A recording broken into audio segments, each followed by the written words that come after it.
10 horas e 33 minutos, professor Paulo Cruz ao vivo conosco. Professor, para terminar a entrevista, Renan, vamos dizer que o Renan, eleito presidente da República, qual que é a prioridade do Renan para resgatar o Brasil? Seria, de fato, a educação? Claro que nós temos os problemas de segurança, economia, mas o senhor acredita no resgate cultural, das pautas conservadoras, inclusive olavistas, no resgate cultural como a prioridade em um governo? O que o senhor acha?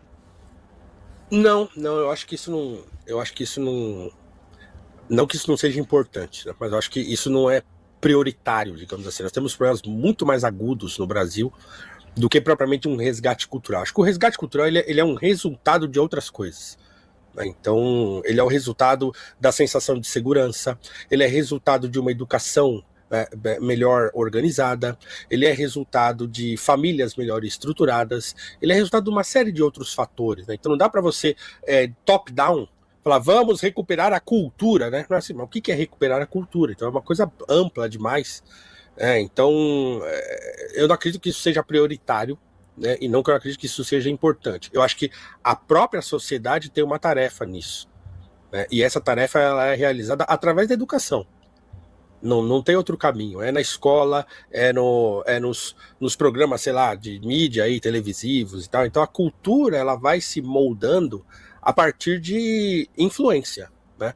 Mas essa influência, a meu ver, não tem que vir do presidente para baixo, ele não tem que impor nenhuma cultura, tentar criar uma identidade nacional falsa, né? Isso nunca adiantou, inclusive no Brasil, a gente já teve muitos exemplos nesse sentido, né? De você tentar criar uma identidade cultural brasileira que é fictícia, né? Que vem de cima para baixo. Não, é uma coisa que tem que ser orgânica, mas ela será orgânica a partir do momento que a sociedade brasileira se sentir livre para exercer a sua vida civil, né? E confortável em exercer a sua vida civil, em dar a sua opinião, em falar o que pensa, em ouvir, entender, ler um texto e compreender, ouvir uma música e entender. Então, mas esse é um processo longo, né? A partir de um país estável.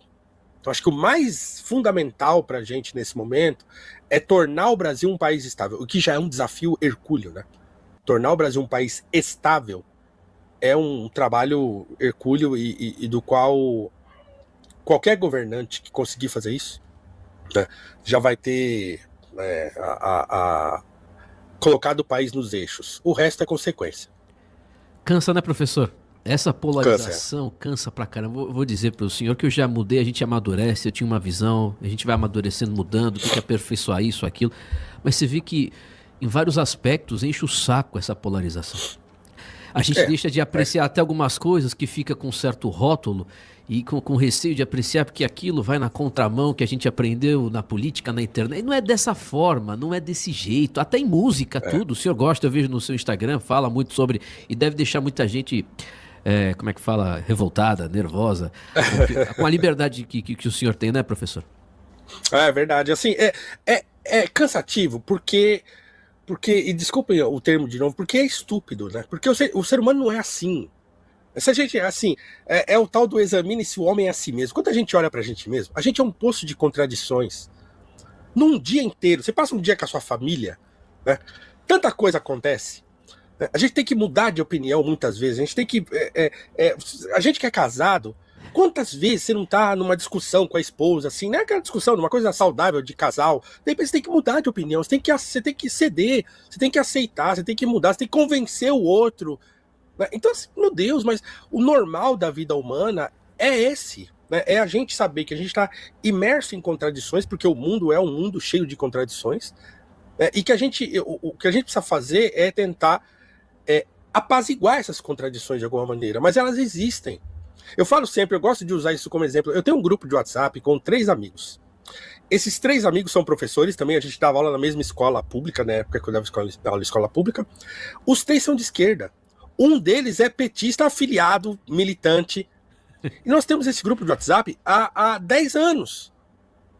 E a gente brinca, a gente conversa, a gente, inclusive quando fala de política, a gente fica tirando sarro um do outro, da posição do outro. É o normal, né? Mas a gente tem tantas coisas em comum fora da política que a política não é o mais importante pra gente. Então cada um faz lá a sua militância, cada um faz o seu negócio, mas quando a gente se encontra, a gente fala de música, fala de cinema, fala de um monte de outras coisas. Maravilhoso, maravilhoso. O que é normal e deveria ser normal pra todo mundo.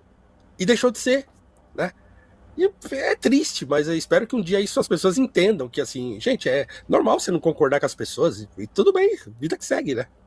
É Vida que normal mudar de segue. opinião. A política não é salvação de vida, né? Política é um meio Exatamente. encontrado nessa terra, acabou. Mas as pessoas misturam tudo, né? Falta, acho que, preenchimento de vida, falta Jesus, né, professor? No fim das contas é isso. É isso. Porque se ele não tá no centro, outra coisa tá, né? Então, é aquela frase do Chesterton, né? Se a pessoa acredita em Deus, aí sobe espaço para acreditar em qualquer outra coisa. Né? E acreditar em Deus no sentido de confiar. Entendeu? Eu confio. Para mim não importa o presidente que vai estar lá, eu confio na soberania de Deus. Eu acho que ele está no controle das coisas. E se o governante for muito ruim, como diz o próprio Lutero, cabe ao cristão não obedecer. A desobediência civil é um artifício, é um recurso, né? Inclusive político do cristão. Ó, eu não vou obedecer esse negócio aí. Ah, mas aí você vai ser perseguido. Então que eu seja perseguido. Porque as pessoas falavam pra mim assim: ah, mas se o Lula foi eleito, ele vai perseguir a igreja. Ótimo! Então que a igreja seja perseguida. Ela tá no mundo pra isso mesmo. Vocês têm medo de perseguição? Vocês são. Peraí, vocês não são cristãos? Vocês não conhecem a história do cristianismo? E agora vocês têm medo de perseguição? Vocês querem colocar um presidente lá que concorda com vocês? Vocês viverem no bem bom? Num mundo caído, mundo que jaz no maligno, vocês querem viver em paz? Pelo amor de Deus, né? Então tá tudo errado, né? Eu continuo confiando em Deus e na soberania de Jesus Cristo, que é o meu Senhor. Acabou. Não importa se é Lula, se é Bolsonaro, se é o Renan, não importa, né? É bom ter um bom governante? É ótimo, é ótimo. Mas não é nele que tá a minha confiança, né? Absolutamente não é. Gostaria muito que fosse um bom governante, que ele fizesse coisas boas para o povo, que ele ajudasse os mais pobres, e ajudasse o empreendedor, e ajudasse as igrejas a manterem as suas portas abertas. Ótimo, excelente. Mas não é disso que eu dependo. Definitivamente. Não é. Maravilhosa entrevista, professor. Aplausos, é excelente, viu? Excelente comentário. Queria te agradecer. Muito obrigado. Parabéns pelo trabalho. A rede do professor Paulo, você que está na rádio, Instagram, @PauloCruzPHI. Professor, muito obrigado. Eu que agradeço. Muito obrigado aí. Um bom restante de semana a todos. Se gostou, não se esqueça de deixar seu like e se inscrever no canal. Te vejo no próximo vídeo.